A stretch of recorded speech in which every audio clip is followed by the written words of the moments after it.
Let's take a look at our top story. Amid heightened tensions with China after the visit of U.S. House Speaker Nancy Pelosi to the self-governed island, another high-level U.S. delegation has now arrived in Taiwan in an effort to further boost cooperation between Washington and Taipei. The delegation is led by Indiana Governor Guv Holocomb. It is the latest high-profile U.S. official's visit to the island. The delegation met Taiwan's President Tsai Ing-wen as a part of the visit.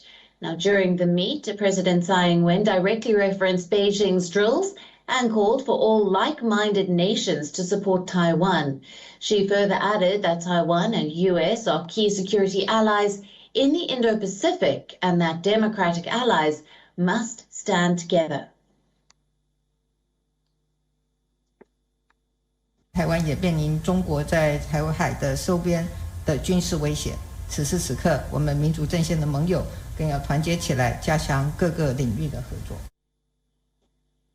Indiana governor, meanwhile, has vowed to provide support to boost the ties between both the sides. Because we share so many common values and interests and goals, there are more opportunities ahead of us than I think there ever have been before for us to continue to strengthen and cultivate and nurture this relationship as our economies grow and grow together. The U.S. delegation arrived in Taiwan on Sunday, kicking off a string of foreign visits that defy China's increasing attempts to deter the West from engaging with Taipei. The visit is part of an economic development trip that will also include a stopover in South Korea. Holocomb would also meet representatives from Taiwanese semiconductor companies later today and is expected to sign various trade and technology memorandums of understanding. Taiwan is home to the world's largest contact chip maker. There has been no immediate response from China on the visit so far. Meanwhile, a bipartisan group of Japanese lawmakers, led by Kiji Furuya of the ruling Liberal Democratic Party, will also visit Taipei today. Japanese officials will be in Taiwan until the 24th of August and will meet President Tsai Ing-wen to discuss China's growing aggression and the island's improving defense mechanisms with the U.S. All these developments come as China continues to conduct military drills around Taiwan. China, which claims democratically governed Taiwan as its own territory, has been carrying out war games near Taiwan since the U.S. House Speaker Nancy Pelosi made a two-day visit to Taiwan earlier this month. On Sunday, Taiwan's defense ministry said it had detected 12 aircraft and 5 vessels from China's PLA near its territories. Beijing has not ruled out taking the island by military force.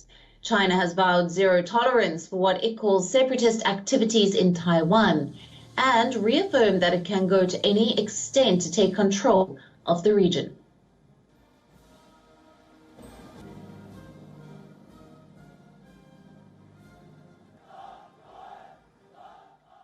And for more on this, Voice of America's correspondent Bill Gallo is joining us live from Seoul with the latest on Taiwan. Hi, Bill. Now, we saw the provocative actions that China took after U.S. House Speaker Nancy Pelosi visited Taiwan, and now another U.S. official has arrived in Taipei. How do you see the situation unfolding going further, considering that China has already resorted to military threats? I think the military threats will probably continue, and I think that the U.S. delegations will also continue. It's pretty clear at this point that China is unable to deter these visits by not only the United States, but also senior lawmakers from many other countries. It's important to note that these delegations have happened for a long time. What's really new here is sort of China's outbursts expressed in the form of military exercises and things like that. This has gone on quite a bit. There is a chance, however, that China's response is even spurring more signs of public support for Taiwan. And that is something that the Taiwanese government at this point very much supports and would like to see. Meanwhile, apart from the U.S. official, as you've mentioned, others have been visiting Taipei. Now, a Japanese lawmaker will also be visiting Taipei today. How does Taiwan look at these engagements, which comes in the backdrop of a fuming China? Well, there's no doubt that China's response to these visits by the U.S. and others is endangering Taiwan's security in many ways. It's sort of wrecking the status quo, as one government official I spoke to said. It also, increases the possibility that there could be a miscalculation and some kind of hostilities, which I don't think anyone on any side wants to see right now. However, I get the sense that the Taiwan government is willing to take these risks in order to sort of use this moment to get more shows of international support and to possibly even get commitments from some countries, although this is very tricky, to support Taiwan in the event of any eventual invasion by China. Of course, the U.S. has given mixed signals on this and sort of deliberately gives mixed signals on whether it would defend Taiwan. But Taiwan is really, in the form of its government and the majority of its people, really seeming to push very hard for international shows of support, despite any pushback by China right now. And Bill, you have interacted with people and analysts. What is the mood given in Taiwan with some residents who are calm while some are also resorting to learning military skills? Yes, it's true. I mean, both things are true in this case. It is for sure true that Taiwan really has a sense of normalcy right now. People are in cafes, people are going about their normal lives. There is not any kind of sense of panic or anything like that. However, if you ask people, they are concerned, they are paying attention, they are following the news, and a small but growing number of them are actually taking first aid classes. There is an uptick, actually since Russia's invasion of Ukraine, in some sort of private military training.